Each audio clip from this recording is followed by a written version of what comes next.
Hello Year 11 and welcome to the second part in the screencast on required practicals for rate of reaction. Now we're going to start with retrieval practice, and I don't apologise for it being the same retrieval practice as in the last one because they are connected and by the very nature of retrieval practice, hopefully you should be able to remember what these are.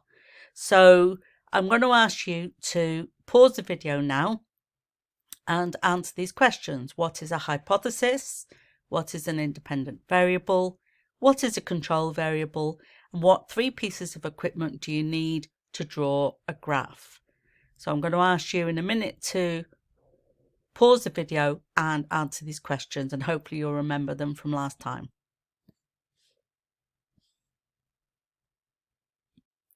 Welcome back, Year 11. Right, we'll go through them again. Right, what is a hypothesis? A hypothesis is an idea you can test. The AQA define it as a proposal intended to explain certain facts or observations. What is an independent variable? Well, that is the variable you change deliberately to see what effect it has. What is a control variable? Well, those are the variables you keep the same because they are like your independent variable, they affect your dependent variable. And if we're changing one thing, we want to know it's that one thing that affects our dependent variable. Right, what three pieces of equipment do we need to draw a graph? We need a pencil to draw the axes, bars, crosses, and line of best fit. We want a ruler to draw the straight lines, and a pen to label the axes with the variables and the numbers. Okay, hopefully you remember that from last time. So we have the same three success criteria as last time. We need to be able to formulate a hypothesis, identify all the variables in an investigation, and be able to use results appropriately to come to a valid conclusion. Right, this required practical, we're going to react magnesium with hydrochloric acid, and when we do so, it produces magnesium chloride, which doesn't look very much different to hydrochloric acid, so we can't use that as a product that will measure a rate of reaction. However, we can use the hydrogen. So I wonder, using this equipment here, if you can tell me how we can measure a rate of reaction. So pause the video now and write down your idea of how we can use this equipment to measure the rate of reaction. Okay, so what we're going to do is we're going to measure the rate of reaction by measuring the volume of hydrogen gas produced. Okay, so we're going to do that at various time intervals so that we're actually measuring a rate. So we're going to put our acid in here with our magnesium. It's going to produce hydrogen gas, which goes down that delivery tube under the water, and because the hydrogen's insoluble in water, we can collect it in the measuring cylinder. Right, trying to explain how concentration affects the rate of reaction. Hopefully you'll remember this from our lesson on the factors that affect the rate of reaction. So, at higher concentrations, we have more particles in the same volume, the same space. Here we have lots of particles in that square, and here we have very few. If there are more particles, there's going to be more likelihood of a collision. So there's going to be more frequent collisions. More of them will be successful, and so therefore the rate of reaction is faster. Right, the first thing we're going to do is write a hypothesis. So it's the same as last time, probably even the same hypothesis, and we're going to do it in the same way. So see if you can pause the video now and write yourself a hypothesis. Okay, welcome back. So hopefully your hypothesis will look something like this.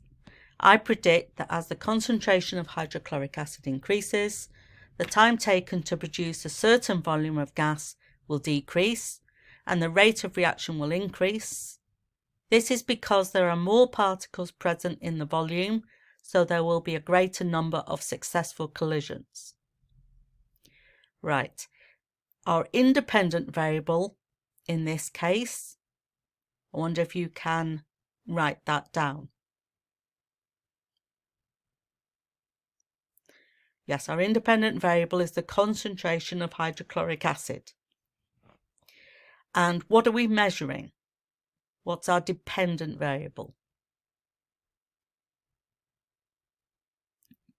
Right, the variable that we are measuring is the volume of hydrogen gas produced in a certain time. And what things are we keeping the same to make this a fair test, because these would affect our dependent variable?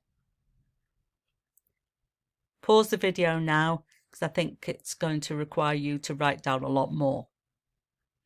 Okay, our control variables are the temperature of the reaction, the mass and surface area of magnesium, that is the length of magnesium, and the volume of acid. So we've done our first two success criteria. Now we're going to look at how we can get results and come to a valid conclusion.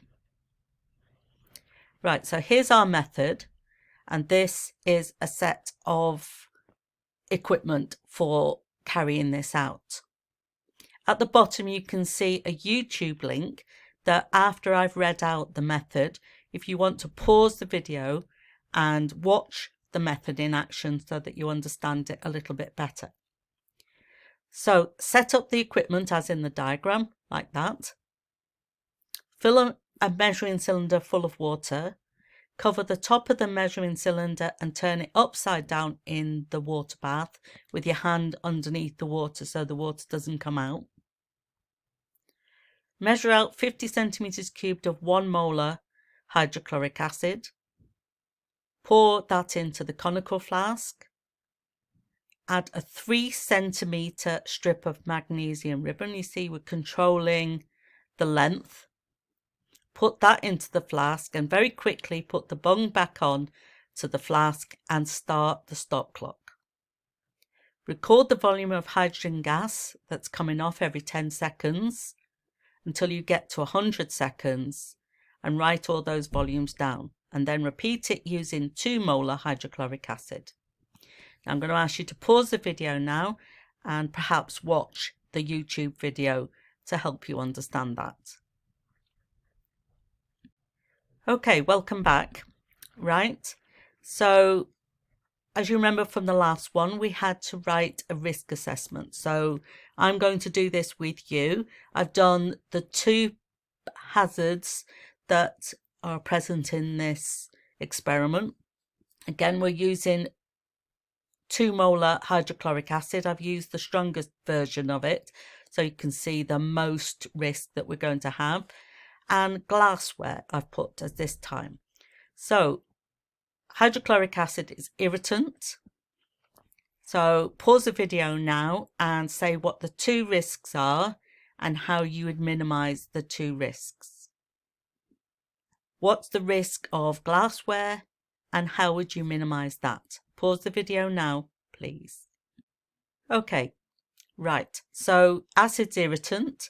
So you could get the acid in your eye and they would really hurt and it could damage your eyes. So we're going to wear safety glasses. Acid is irritant. So if you get it on your skin, it's going to make your skin a little bit sore and irritated. And the way we minimize that risk is we quickly and calmly wash the acid off your skin. I say calmly because most people I've seen run screaming to the sink, and it's not actually going to damage your skin that quickly. Okay, glassware. The glassware can smash, so the risk with smashed glass is that people can get cut badly from it. So the way we're going to minimize that risk is going to tell your teacher immediately, and they will clear it up to minimize the risk. However, you will need to seek medical help if you actually have cut yourself. Okay, here's a set of results obtained by a technician. So as you can see, we've gone from 10 to 100 seconds. We have got all our volumes produced with 1 molar acid there, and all our volumes produced with 1.5 molar decimeter cubed. Now, if you have some graph paper, it might be an idea if you can plot these results. Now, obviously, our independent variable in this case is going to be time. That will go along the bottom. The volume of gas is our dependent variable, and that goes up the side. And if you're very clever, what you need to do is plot this set of results for 1 molar and label it by the curve. Draw a nice line of best fit through it. Label it 1 molar, and then on the same axes draw a curve for this set of results as well. Okay, so pause the video now if you have got graph paper and try and draw your graph and see if it matches the one on the next slide. Okay, so our result should look a little bit like this.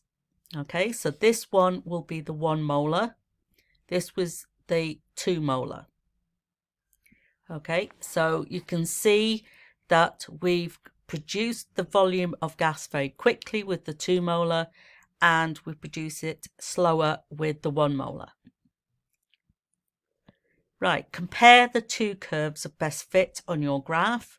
What has happened to the rate of reaction when you increase the concentration? So we're writing a conclusion.